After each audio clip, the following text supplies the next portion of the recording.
Man drops brick during renovation, finds strange key inside. He noticed something downright confusing as he got closer. He clasped his hand around the strange key in his pocket.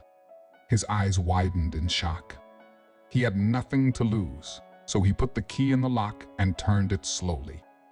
He was met with a slight clink noise and took a step back to take in what had just happened. There was so much more to come.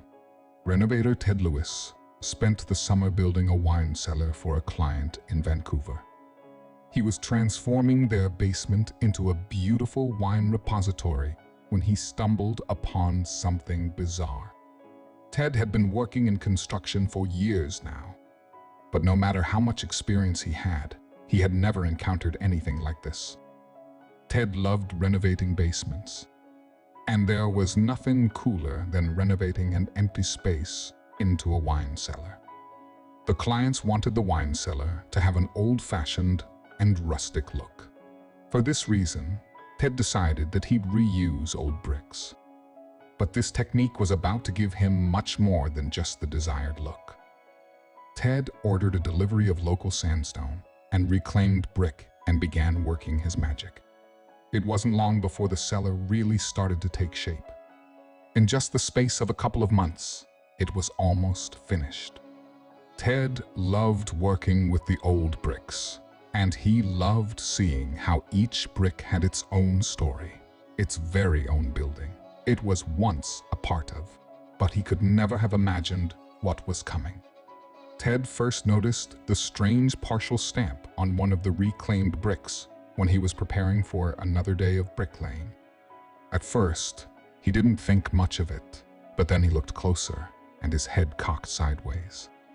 He had never seen anything like this before. Still, he had a job to do, so he put it aside and continued working. But then, he found another brick with a similar partial stamp. They seemed to be connected. He grabbed the brick and placed it next to the other to examine it closer. Ted wondered what it meant. He placed the bricks together in a number of different ways to see if he could make it legible. But then, something incredible happened. One of the bricks slipped out of his hand and broke open. His initial fright of losing his grip turned into complete awe when he saw what it revealed. Right there, along the crack, a key had been placed inside. He assumed the mysterious item was some poor brick worker's key that had been long forgotten. But that wasn't the case. Swept up in intrigue, he cut his day short and went home to search for answers. His first task to solve this mystery was understanding what the symbols meant.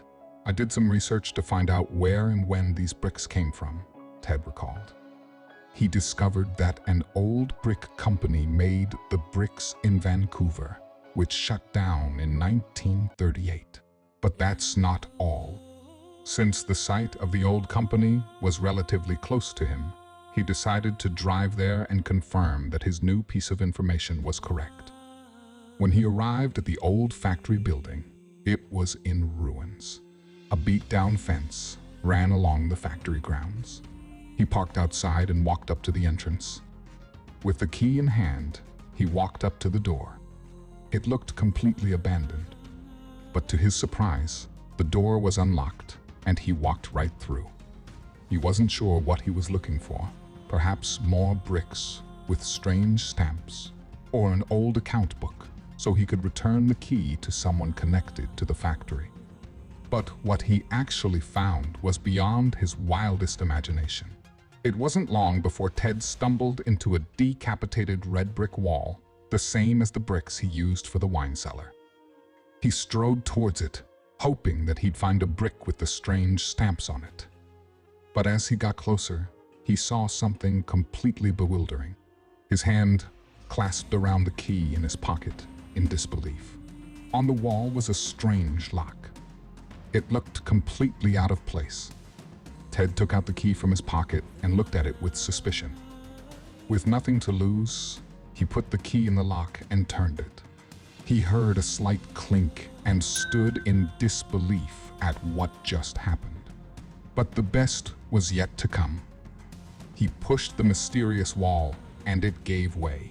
It was a door that led to an empty, dark room, a hidden room in the factory halls. He scratched his head, stood back, and wondered what on earth just happened. Quickly, he got out his phone and started recording. Then he posted his bizarre story online. His story was met with a lot of skepticism. Many people didn't believe that this actually happened. Some commented, "This is a very cool story, but it's just too unbelievable. How does something like this even happen?" But others thought differently. "That's insane," one user wrote, while another wrote, "Wait, where's the treasure? What was in the room?" However, Ted remained silent for a few days after his post. People were wondering whether it was all a make-believe story and starting to lose hope about any further updates. However, after 1 week, when everyone assumed that the game was over, Ted posted again, and the story he had to tell left all his followers absolutely bamboozled. Apparently, Ted's adventure was far from over. However, the way it unfolded left people absolutely baffled. It all sounded like an elaborate hoax or some sort of marketing campaign for a movie. However, Ted swore up and down that he was telling the truth. However, his whole post sounded like something straight from a movie. "Hey guys," his post started. "There's been thousands of you asking about what was in the room. I've been wondering whether I should tell you about it or not. The last few days have been quite hectic. I'm still coming to terms with what has happened here and still can't fully believe it myself. To put it shortly, the authorities have gotten involved. Yeah, I know it sounds crazy. As I've said, I'm still having a hard time believing it myself. Just a few days ago, I thought I was discovering just some piece of memorabilia. But apparently, I just came across something way bigger and more unnerving. I've asked law enforcement if I can tell you guys about this, and they gave me the okay. However, I'll have to leave out some details. It's not like I know a whole lot about it either. Right now, the FBI is in charge of the investigation, and they are the only ones with access to the room and what was inside it. However, I was the one who discovered it and told them about it, so at least I can tell you about the essentials. So this is what happened. You may have thought that there was a treasure or something along those lines hiding in that secret room in the factory. If not, then why would anyone take the trouble to take the key and hide it in a brick? Why would anyone want to conceal that room so secretly from people's eyes? Well, that's what I thought. And at first, it looked like I was right on the money. The room seemed to be completely empty, except for a sturdy metal box. So obviously, the question was, what is inside? But it was locked. However, I was feeling lucky, so I tried to open it with the same key I had used to open the door. The key didn't fit in. Can't say I was surprised, but right then, my excitement grew even more. You would think that if someone goes so far trying to hide something, it must be because it's something valuable. And if you want to look at it like that, I was somewhat right.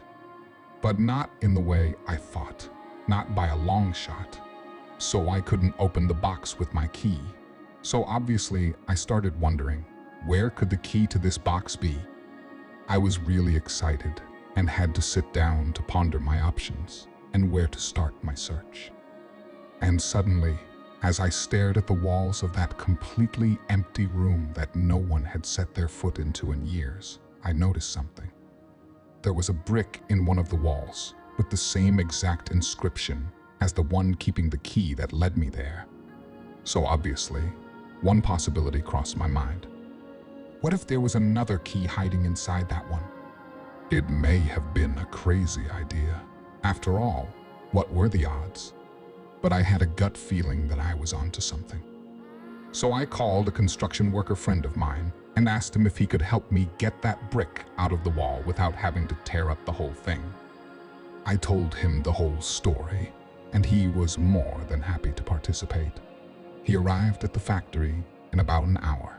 Guys, I swear to you, my heart was galloping as I waited for this guy. So he arrives there, and we go to work on the wall. It takes us a couple of hours, but we finally manage to get that one single brick out without damaging the rest of the wall. So now, there was the moment of truth. I grab the hammer, hit the brick as hard as I can, it tears apart, and bingo. We find that there's a key there. My hands are literally shaking as I brush off all the brick pieces and pick up the key from the floor. My guy is standing there with his mouth wide open, and we feel like Indiana Jones. So I walk towards the box, put the key inside the lock, and it fits perfectly.